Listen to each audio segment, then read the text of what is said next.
In days of deep struggle, our grandparents, and even their parents, held onto a knowledge we've largely let slip away: how to turn simple, inexpensive foods into meals that did more than satisfy hunger. They nurtured the soul. These 25 working-class meals were the backbone of survival during the Great Depression, wartime shortages, and economic downturns. To today's ears, some may sound outdated or even odd, but each one carries with it a tale of ingenuity, endurance, and grace under pressure. Let's take a journey back to those resilient kitchens and explore why a few of these old-school recipes might deserve a comeback in our own homes. The soup bean staple. Picture a freezing evening high in the Appalachian Mountains, snowbanks pressed against the cabin's outer walls, while inside, a kettle of pinto beans bubbles gently over a wood-fired stove. This was more than a meal. It was a lifeline. For families who couldn't afford meat, beans were an affordable protein source. Their secret? Time. A slow simmer lasting hours, enhanced with a leftover ham hock or scrap of bacon fat, gave the dish a deep, savory flavor. The aroma, slightly sweet and earthy, drifted through the home, a sign for eager children that food was coming. There were no luxury ingredients here, only patience and care. Some families would stir in a spoon of brown sugar or a splash of vinegar just before serving, accompanied by cornbread to soak up the hearty broth. These beans became a pillar of hope during harsh winters. It wasn't just about staying fed, it was about holding on to warmth when little else offered comfort. Potato soup simplicity. When pantries were nearly bare, potato soup became a trusted solution, stretching a few modest spuds into a filling meal. Depression-era mothers would chop the potatoes finely and boil them with bits of onion until soft. Some pieces remained intact, while others were mashed to create the illusion of creaminess, though actual cream was often out of reach. On rare occasions, a touch of milk was added, transforming the mixture into a smooth, pale broth that felt almost rich. This meal reminded families that even in scarcity, a little creativity could go a long way. Children would often sit nearby, eyes wide with anticipation, as the pot of soup gently simmered, the steamy scent of starchy potatoes filling the room with hope on evenings when empty bellies felt inevitable. Some families, when lucky, tossed in a handful of wild greens gathered from nearby fields or a dash of paprika to brighten both taste and appearance. This meal wasn't just a bowl of broth. It was nourishment wrapped in affection, a simple tuber transformed by a mother's hand into the glue that held her household together through yet another hard night. Bread and milk supper.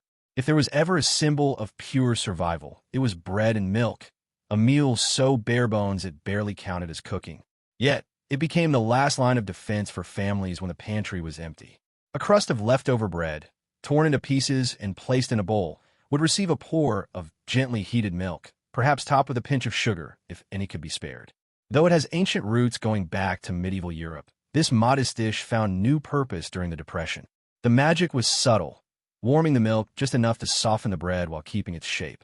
Kids who grew up with this often continued eating it well into adulthood, the taste forever linked to memories of care during hard times. And when money was truly gone, even the milk was thinned with water to stretch further. Somehow, this sparse combination came to represent a strange kind of comfort, proof that even in despair, a parent could still serve something warm and filling. Dandelion greens, nature's hidden treasure. When the grocery budget dried up, clever grandmothers turned their attention not to markets, but to meadows, gathering what most would trample underfoot. Dandelion greens, often seen as weeds today, were once a treasured food source.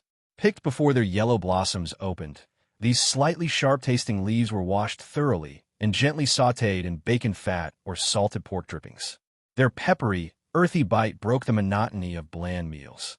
High in vitamins A and C, they helped stave off malnutrition. Gathering dandelions became a spring ritual, with children joining in, learning how to forage, and understanding the value in what others overlooked.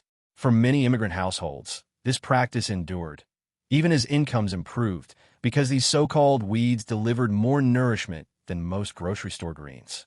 Dandelion greens. Dandelion leaves were far more than just freely available food.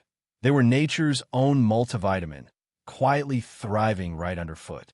Salt pork and milk gravy. When meat was beyond reach, salt pork and milk gravy took a tiny piece of pork fat and made it into a filling dish. This Depression-era favorite started with a small chunk of salt pork, the cheapest cut, slowly cooked in a heavy iron pan until the fat rendered into a clear pool.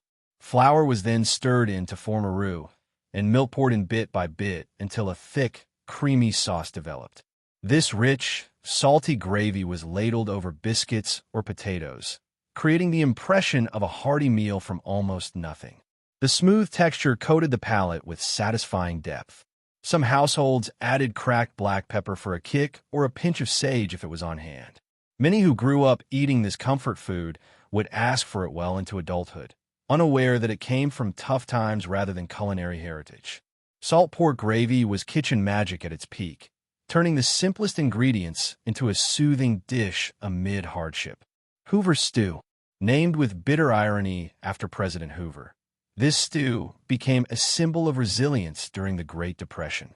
Created in makeshift Hoovervilles and soup kitchens across the country, it mixed canned hot dogs or chopped frankfurters, canned beans, canned corn, and pasta, usually macaroni from government cheese packages. The sweet corn balanced the salty meat, producing a surprisingly pleasant one-pot dish. The pasta and beans were filling enough to ease hunger, while the hot dog bits offered rare protein when fresh meat was too expensive. Processed hot dogs were often cheaper than fresh cuts, making them a staple for many. Boy Scout groups cooking for homeless populations helped popularize recipes that spread through relief efforts. What started as desperate improvisation grew into a recognizable dish, earning its presidential nickname. Hoover Stew illustrates how creativity flourishes amid scarcity and how communities share recipes to survive tough times. Creamed chipped beef on toast. Known by less flattering names among veterans, creamed chipped beef on toast, or SOS, kept soldiers and civilians nourished through the Depression and wartime rationing. Thinly sliced, dried beef, which was shelf-stable and affordable, was rehydrated and cooked in a simple white sauce, then served over toasted bread. The salty beef added protein, while the milk-based sauce lent richness and stretched the meat further. The creamy, savory mixture soaked into the crisp toast, delivering comfort even when supplies were tight. The toast offered a crispy contrast, lifting this modest meal beyond its simple components. Military mess halls served it so often that soldiers returning home carried the recipe with them, using it to stretch ration points during peacetime. Families would sometimes swap dried beef for small bits of leftover meat, finely chopped to create the illusion of a more plentiful dish. Despite its humble beginnings and limited ingredients, this meal gained such popularity that it transcended its frugal roots, becoming a fixture in diners and family restaurants for years to come. Creamed chipped beef tells the tale of how necessity, during wartime, forged enduring cultural classics. Poor man's meal, a genuine Depression-era favorite. Poor man's meal embodies clever simplicity. This one-pan dish combined diced potatoes and onions, fried together with thin slices of hot dog, a recipe crafted by Irish immigrants and refined through difficult times. Potatoes were chopped small to cook quickly and conserve fuel, while hot dog slices were cut thinly to spread their flavor evenly. The real magic emerged as the potatoes crisped in a small amount of fat rendered from the hot dogs, developing a pleasing texture and rich golden browning. Sweet onions added depth to the straightforward ingredients. Some households finished it with a splash of vinegar or a few dashes of hot sauce to brighten the flavor. This modest dinner filled hungry stomachs when money was tight, delivering carbohydrates for energy and modest protein from processed meat. What began as a necessity soon became beloved comfort food, warmly remembered decades later by those who grew up in the Depression. Cabbage and noodles. Eastern European immigrants introduced this economical comfort food to America, where it became a staple during the Depression, known by names like halusky. Simple egg noodles tossed with slowly caramelized cabbage made a satisfying dish despite minimal ingredients. The secret lay in patience, cooking the cabbage long enough to coax out its natural sweetness, transforming the humble vegetable into something richly flavorful. Often prepared with just butter or bacon drippings, this dish depended on technique rather than costly additions. The extended cooking softened the cabbage into tender strands that clung to the noodles. Families sometimes stretched the dish further by adding a dollop of sour cream or a pinch of caraway seeds for added complexity. Affordable, filling, and surprisingly tasty, cabbage and noodles exemplify how immigrant culinary knowledge helped communities endure tough economic times by turning the simplest vegetables into hearty meals. This recipe transcended ethnic lines, becoming beloved across diverse American tables. Bean sandwiches. When school lunches had to be packed, but meat was too costly, bean sandwiches became a staple across the nation. Mashed beans, usually navy or pinto, were spread thickly between slices of bread, creating an affordable protein-rich meal that cost just pennies. During the Depression, mothers often flavored the beans with small amounts of onion, vinegar, or pickle relish to make the simple sandwich more appealing to kids. The creamy, smooth texture of well-mashed beans provided satisfaction that far exceeded their humble price. School children carrying these sandwiches received essential protein necessary for growth, especially when meat was out of reach for many families. Some versions incorporated grated carrots or shredded cabbage to boost nutrition and add crunch. More than just a meal, these sandwiches symbolized a parent's steadfast commitment to nourishing their children despite financial hardship. Bean sandwiches reveal the frugal economics of packed lunches and the determination of working-class families to fuel their kids' learning and growth during America's most challenging economic times. Cornmeal mush. Before supermarket shelves were stocked with fancy breakfast cereals, countless Americans started their day with cornmeal mush during tough years. This straightforward porridge, made by cooking cornmeal in water until thickened, could be enjoyed hot for breakfast with a drizzle of molasses. Leftover mush was sliced and fried for dinner, where the golden crust created during frying transformed this basic food into something that seemed entirely new. The adaptability of cornmeal mush made it a Depression-era lifesaver, one simple ingredient becoming two completely different meals. Kids often favored the fried version, crisp outside, yet creamy inside. Some families season the dinner slices with salt and pepper for a savory meal, while others drizzled sorghum or honey for a sweet treat when available. Cornmeal mush exemplified resourceful cooking, turning repetition into variety and stretching ingredients to their fullest. This humble dish sustained Appalachian families, Midwestern farmers, and city workers alike through harsh winters when fresh food was scarce. Miloro. Developed by home economists during the Depression, Miloro was a government-backed answer to hunger and malnutrition. This straightforward mix of cornmeal, powdered milk, and water created a nutritionally balanced base that could be transformed into dozens of different meals. Promoted through demonstration kitchens and informational pamphlets, Miloro taught struggling families how to get the most nutrition from the least. The slightly sweet, corn-flavored porridge could be turned into pancakes for breakfast, layered into a casserole by dinner, or shaped into molded loaves resembling polenta the next day. Recipe booklets demonstrated how one batch could yield a week's worth of varied dishes, making Miloro a symbol of smart, adaptable cooking in desperate times.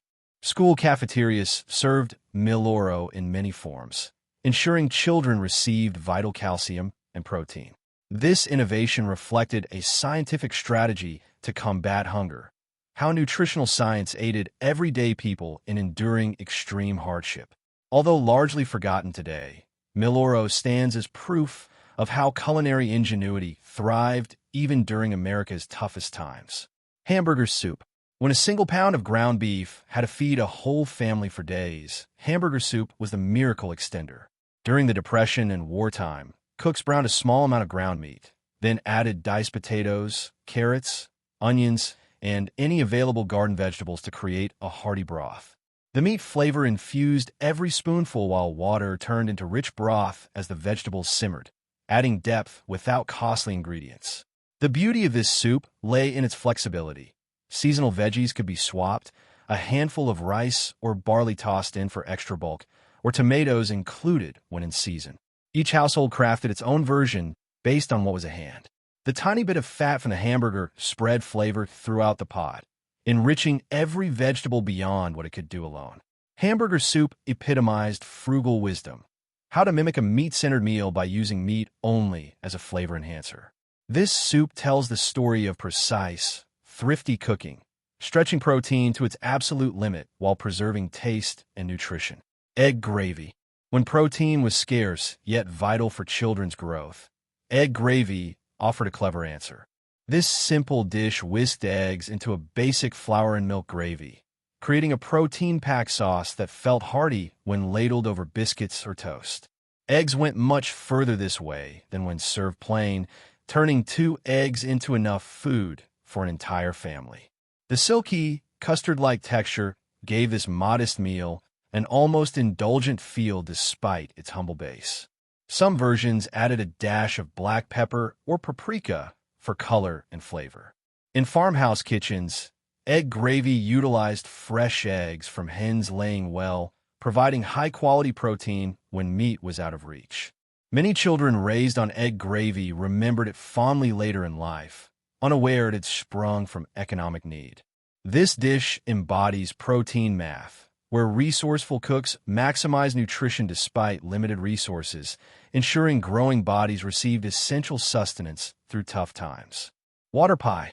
A dessert seemed impossible during the worst of the Depression, until inventive bakers crafted water pie, a magical custard-like treat made when milk and eggs were luxuries beyond reach. True to its name, this pie's main filling was water combined with a small amount of flour, sugar, vanilla, and butter. As it baked, these basic ingredients transformed into a silky, butterscotch-like custard that seemed almost miraculous given its simplicity. The magic occurred during baking. The butter melted and rose, forming a delicate golden crust, while the flour and sugar created a soft, creamy custard beneath. Families reserved precious sugar rations for this special dessert, often serving it on Sundays or birthdays when a celebration was most needed. Water pie embodied culinary sorcery, crafting something delightful from nearly nothing, relying on technique rather than expensive ingredients. Water pie tells the tale of holding on to happiness amid hardship, how cherishing small pleasures and celebrations helped families preserve dignity and joy even in desperate times. Slumgullion. With a name as vivid as its past, Slumgullion originated in mining camps before becoming a Depression-era lifesaver. This hearty mix combined whatever ingredients were at hand, usually macaroni or rice, small amounts of ground meat, canned tomatoes, and any available vegetables. The dish's name came from mining slang for the muddy residue left in sluices, but the taste was far better than the humble name suggested. The brilliance was in the one-pot cooking method, where each ingredient melded into a tomato-tinted sauce that held everything together. During the Depression, this adaptable format let families use whatever was affordable or available that week. Sometimes meat was swapped for beans when funds were especially tight. The filling blend of protein and carbs made this meal perfect for those doing physical labor. Slumgullion represents adaptive cooking, crafting dependable meals from unreliable resources and finding harmony among diverse ingredients even when choices were limited by circumstance. Milk toast. When illness struck, but medicine was unaffordable, milk toast became both comfort food and folk remedy.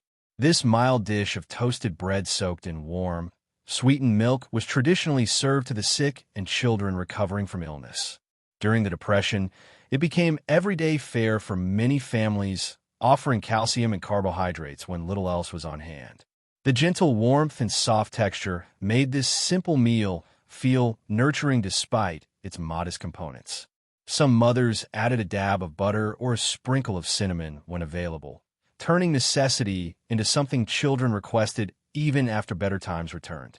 Beyond nutrition, milk toast symbolized care, how parents crafted comfort for their families even when material abundance was impossible. This humble dish appears often in Depression-era memoirs, described with surprising fondness despite its simplicity. Milk toast tells the story of nurturing in hardship, showing how the ritual of care in food preparation became as vital as the ingredients themselves. Rabbit stew. When gardens failed and store credit ran dry, Depression-era families often turned to hunting for survival. Rabbit stew transformed lean wild game into rich, satisfying meals through slow cooking with garden vegetables. Fathers and sons hunted rabbits in the early morning, bringing home precious protein that cost only the price of shotgun shells or snare wire. The lean meat demanded careful, long, slow cooking with plenty of liquid to avoid toughness. Onions, carrots, potatoes, and whatever vegetables the garden yielded would simmer together, absorbing the delicate flavor of the game. Some families added wild herbs like roadside sage or thyme for extra aroma.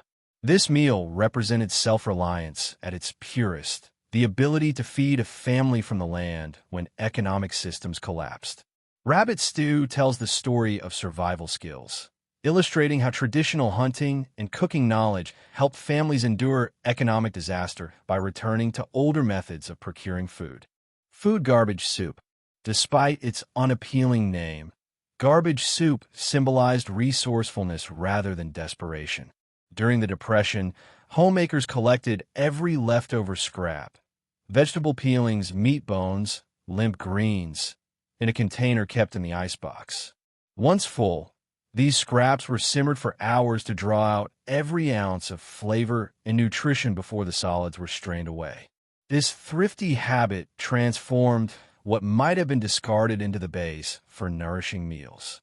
The resulting stocks often had richer, more complex flavors than store-bought broths because they combined a variety of ingredients gathered over days. Families then added handfuls of rice, beans, or diced potatoes to the broth, turning scraps into a complete, filling meal. This practice crossed cultural and social lines, becoming common kitchen wisdom during the Depression. Garbage soup stands as an early example of zero-waste cooking, how economic necessity forged sustainable habits that today's cooks are rediscovering with environmental awareness. Pressed meat. Scraps of meat alone weren't enough for a meal, so inventive cooks devised pressed meat, a precursor to modern lunch meats, made at home out of necessity. Small leftover bits of meat from previous meals were finely chopped, combined with breadcrumbs or cooked cereals, then molded into a loaf, weighted down, and chilled until firm. This process turned what might have fed only one person into a sliceable loaf that could nourish a family for days. The pressed loaf was sliced thin and served cold or fried to give the impression of a generous meat portion. Garden herbs like parsley, sage, or thyme were added to enhance flavor while extending the meat further. This practical method allowed families to save protein bits throughout the week, creating one substantial meal from otherwise insufficient amounts. Pressed meat exemplifies cumulative cooking, the way saving and transforming small quantities over time can produce significant meals when immediate resources fall short. Onion sandwiches. When meat was too costly for sandwiches, the modest onion sandwich offered flavor and substance for lunch pails across America.